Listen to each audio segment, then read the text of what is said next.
G'day guys and gal, happy Orktober, the time of the month where all my special, and I mean that in a bad way, fans spam my DMs demanding Ork videos. Well, I am nothing if not a slut to the will of my viewers. So today we are checking out the legendary Ghazghkull Uruk Thraka. The Orks are an interesting bunch. They are both simultaneously everyone's favorite punching bag, but are also technically winning the setting through the sheer fact that they are having the most fun out of everyone. The people who play Orks are always very unique. A mate of mine who just had his MMA debut and has a stunning girlfriend has an army of badminton Orks that are beautifully painted. I've heard stories of the Ork player in people's friendship groups always being like a crazy wildcard, from being like a hot chick all the way to a billionaire tech investor. So it is a shame that their main man, Ghazghkull, isn't treated with a whole lot of respect in the lore. We are told he is this Giga Chad prophet of Gork and Mork. And yet he always seems to get kinda clapped, with his arch nemesises not even being that top tier. Like yeah, Ragnar Blackmane and Sebastian Yarrick are awesome characters,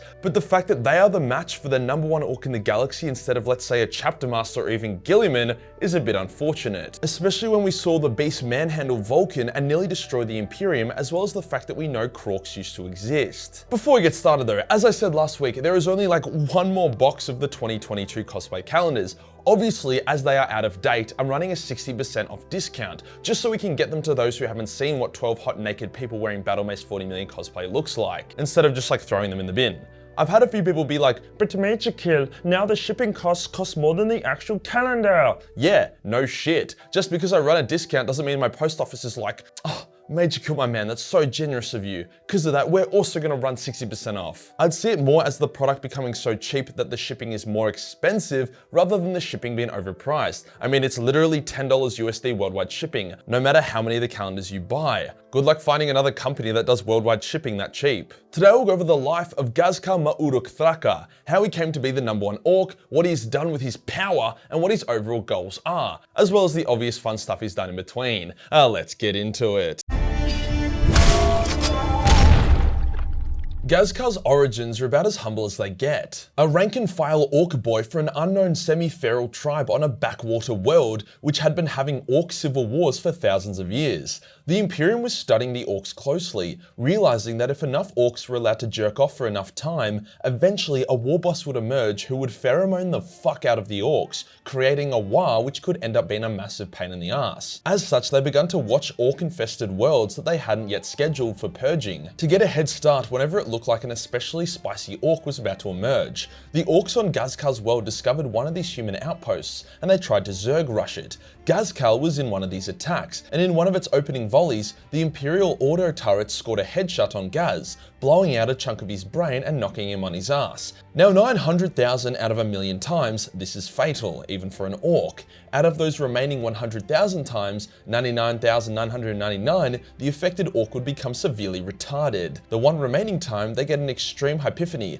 gain a direct link to their gods, get gigaloaded with Ork testosterone, and become the most powerful Ork in the galaxy. Ghazghkull was that 1 in 1,000,000. He got back up, holding his head together, and was able to return to his clan and get medical attention in the form of wires, bionics, and a squig to put his head back together. So obviously mad respect from the start. Now one of the two things could have just happened. Either Gork and Mork saved Ghazghkull as they saw his potential, or he was so lucky and tough that it got Gork and Mork's notice. I'm inclined to believe the second, as it's not like Gork and Mork to actually favor or save certain Orks, especially ones that hadn't yet proven themselves. Either way, regardless if Gaz was actually chosen or not, his self-belief was like a supernova. He genuinely saw himself as the prophet of Gork and Mork and the one to lead the Mega War, the Ragnarok. This power of self-belief made him so obscenely overpowered that he was instantly able to bludgeon a Death Skull's warlord to death with his bare hands, despite eating a massive volley of point-blank machine gun fire. A volley that didn't actually hit, as Ghazghkull had pretty much summoned a literal plot armor-powered force field around himself created from his own confidence.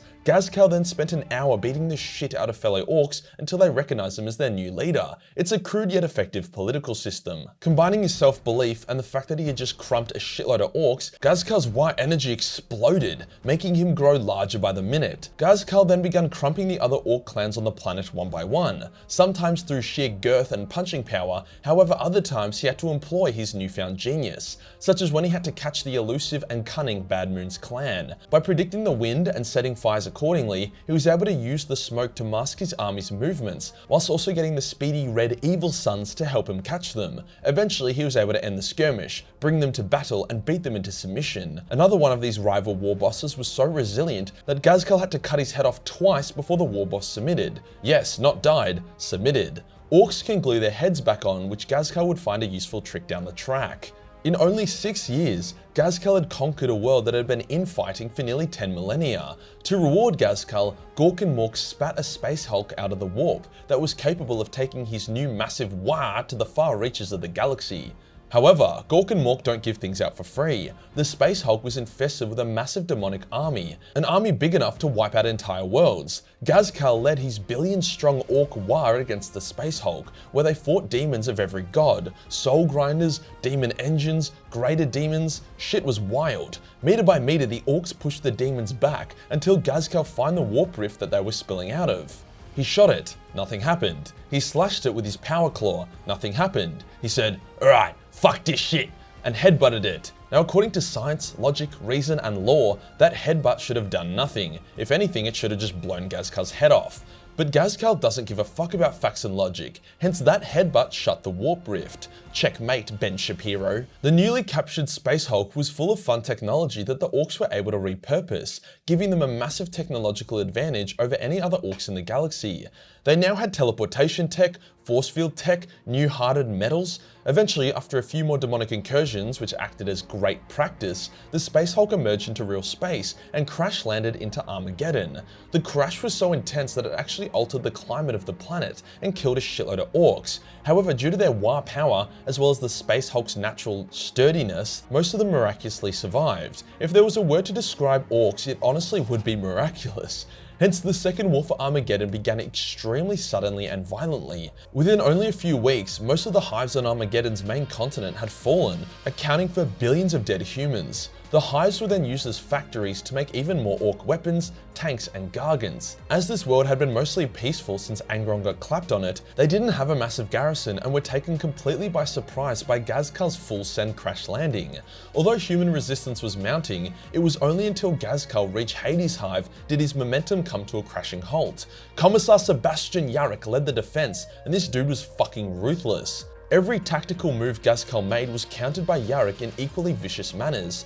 The Commissar utilized suicide bombers to take out Orc siege equipment, traps to stop the Orc commandos, localized virus bombings, and all kind of messed up stuff. The Orcs began to respect Yarrick, as the dude had even killed a war boss and then taken its power claw for his own, something that should actually be impossible. Ghazghkull couldn't ignore the challenge Yarrick had put against him, and despite the best tactical option to abandon the siege of Hades' hive to capture the rest of the planet, he allowed himself to be distracted long enough for Astarte reinforcements to arrive. Although Hades would eventually fall, Yarrick had done his job, keeping the Orcs pinned long enough for the Space Marines to kick their asses.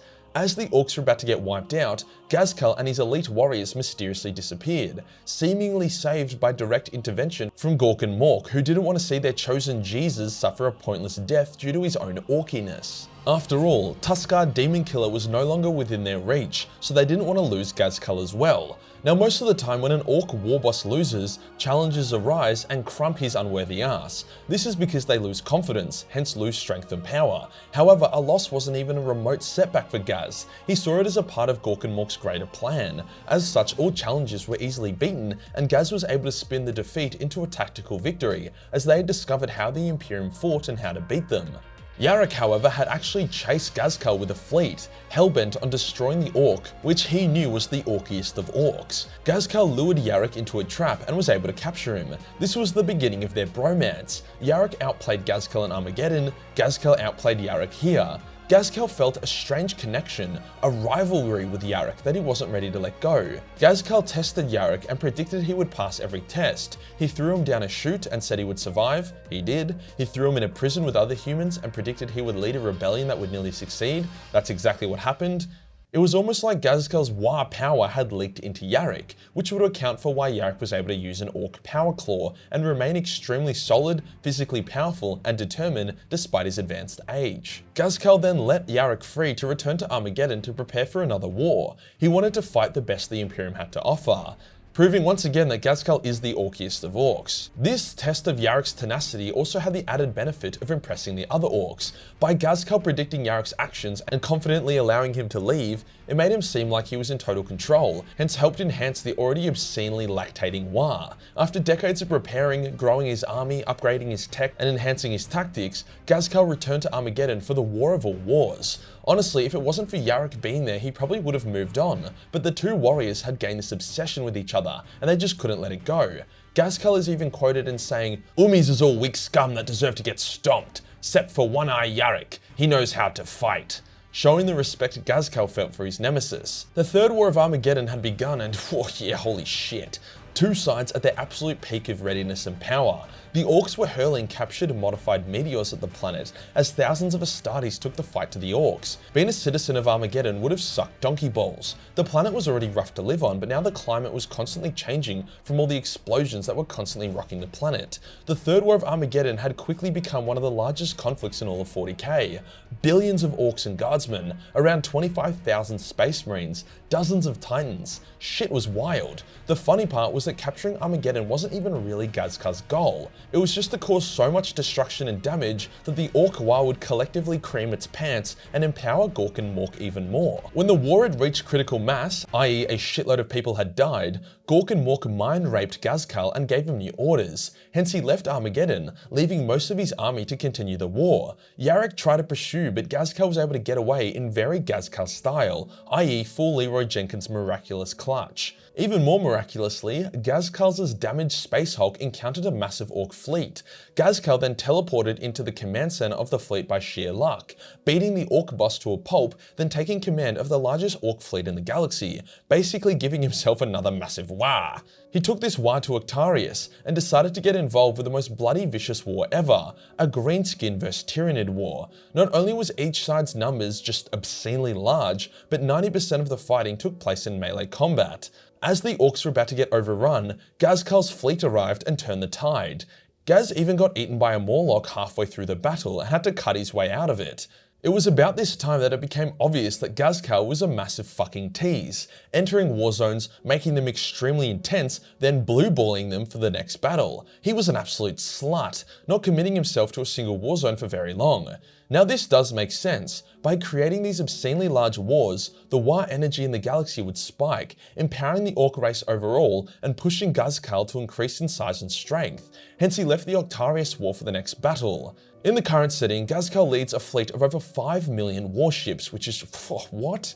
That's billion, no, trillions of orcs. Despite this, however, during the Battle of Krongar, Ghazghkull was decapitated by Ragnar Blackmane, and he did actually kind of die. A talented orc doc was able to reattach the head to an even bigger orc body, giving Gaz a large power boost and making him even larger than a Primarch by a pretty significant margin. Since his rebirth, as you could call it, Ghazghkull has declared that the orcs have entered the time of Ragnarok, which is a series of apocalyptic wars that would drown the galaxy in war.